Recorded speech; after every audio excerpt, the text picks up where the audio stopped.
농민신문을 통해 살펴보는 한 주간의 뉴스라인입니다.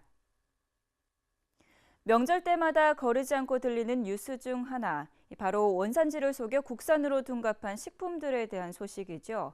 월설도 예외는 아니어서 농식품의 원산지 표시 위반 행위가 여전히 기승을 부렸다고 합니다. 매번 대대적인 단속을 펼치고 있음에도 여전히 위반 건수가 줄지 않고 있는 건 왜일까요? 그 이유는 원산지 위반 판매로 인한 시세 차익이 크다 보니 적발에 따른 과태료 등을 가볍게 여기는 데다 징역형도 많지 않아서 결국 솜방망이 처벌로 끝나기 때문인데요. 그러므로 정부는 소비자와 농민들이 더 이상 피해를 입지 않도록 하루빨리 강력한 재발 방지책 마련에 힘써주시기 바랍니다. 지난해 수입 작곡인 렌즈콩의 국내 반입량이 예년에 비해 40배나 증가한 것으로 나타났습니다. 그런데 더 큰 문제는 올 1월 한 달간 수입량이 지난해 상반기 실적을 다 합친 것보다도 갑절이나 많다는 건데요.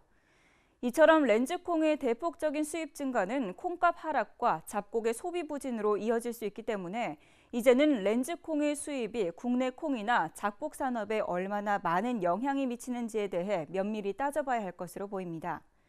뿐만 아니라 수입 잡곡의 유통 전반에 대한 실태 조사와 안전성 관리 여부에 대해서도 확실한 점검이 필요한 시점으로 판단됩니다.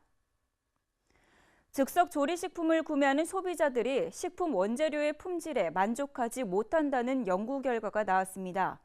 연구팀에 따르면 즉석 조리식품의 편리함, 다양성, 맛, 원재료의 품질 등 주요 속성에 대한 인식도를 조사한 결과 원재료의 품질에 대해 2.2%만이 긍정적이라고 답했고 부정적인 반응은 56.5%에 달했습니다.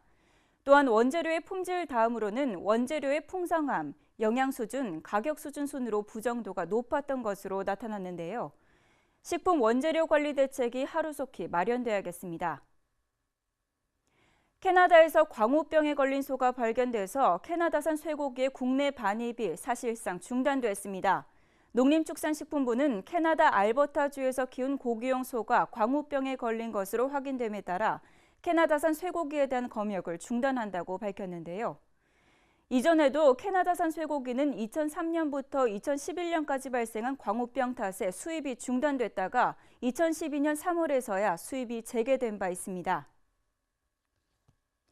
인터넷 쇼핑몰을 통해 해외 상품을 직접 구매하는 이른바 해외 직구가 급증하면서 반려동물 사료의 무분별한 반입도 크게 늘고 있습니다. 그런데 중요한 것은 육류를 주성분으로 하는 반려동물 사료에는 가축 전염병을 일으키는 병원체가 포함됐을 수 있다는 겁니다. 그러므로 이들 상품을 구매하려면 구매자는 반드시 검역 절차를 밟아야 하는데요. 하지만 대다수 구매자들은 이런 사실을 제대로 알지 못하고 있는 경우가 많고 알고 있다고 해도 복잡한 검역 절차로 인해 무작정 구매부터 시도하는 것이 현실입니다. 그러나 구매자들은 통관 불가 시 이중 손실이 뒤따르는 만큼 반려동물 사료 해외 직접 구매에 신중을 기해야겠고요. 관계 당국 역시 병원체 유입을 막기 위해 특별 검역 체계를 구축하고 구매자를 대상으로 홍보와 교육도 강화해야겠습니다. 그동안 맛있는 달걀이나 새우를 앞에 두고도 콜레스테롤 때문에 맘 편히 드시지 못한 분들 참 많으시죠? 그런데 이제는 한시름 놓아도 될 것 같습니다. 최근 워싱턴 포스트는 음식을 통한 콜레스테롤 섭취가 혈중 콜레스테롤 농도에 별 영향을 미치지 않는다는 새로운 연구 결과를 보도했는데요. 이 같은 내용이 국내에도 알려지면서 지금까지 콜레스테롤 함량이 높은 식품으로 꼽혔던 달걀, 새우, 버터 등의 소비가 확대될 것으로 보입니다. 그러나 당뇨병이나 심장병 등 특정 질환자는 여전히 콜레스테롤이 많은 음식 섭취를 피해야 한다고 하니까요. 각자의 건강 상태에 맞춰 적당히 드시는 게 좋을 것 같습니다. 긴 겨울 동안 외출이나 운동 등을 많이 하지 않는 요즘, 어느 때보다도 뇌졸중에 대한 주의가 필요하다고 합니다. 추운 날씨에 야외 활동을 거리다 보면 햇빛을 받지 못해 비타민 D가 부족해지기 십상이고 비타민 D가 부족하면 동맥이 딱딱해져서 뇌혈관 손상이 발생할 수 있다고 하는데요. 뇌졸중 예방을 위해서는 올바른 식습관, 규칙적인 운동, 정기적인 건강검진이 무엇보다 중요하다고 하니까 여러분들도 춥다고 실내에만 있지 말고 적당한 운동으로 소중한 건강 지키도록 하세요. 지난해 우리나라 가구당 소득이 증가했음에도 가계 평균 소비 성향은 72.9%로 역대 최저치를 기록했습니다. 그러니까 가계에서 쓸 수 있는 돈 100만 원 가운데 72만 9천 원만 소비한 셈인데요. 이는 계속되는 경기 둔화로 가계가 돈을 벌어도 그 돈을 쉽게 쓰지 못하고 있기 때문인 것으로 풀이됩니다. 정부는 이러한 가계 동향과 관련해서 소득 증진과 아울러 소비 활성화의 정책적 노력을 강화해야겠습니다.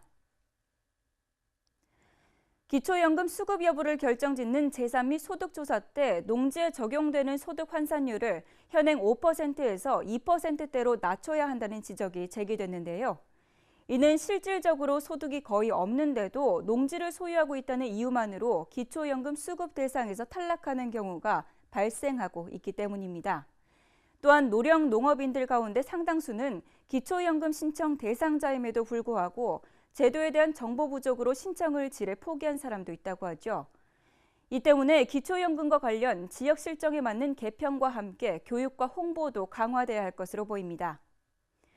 뉴스라인 이번 주 내용은 여기까지입니다. 고맙습니다.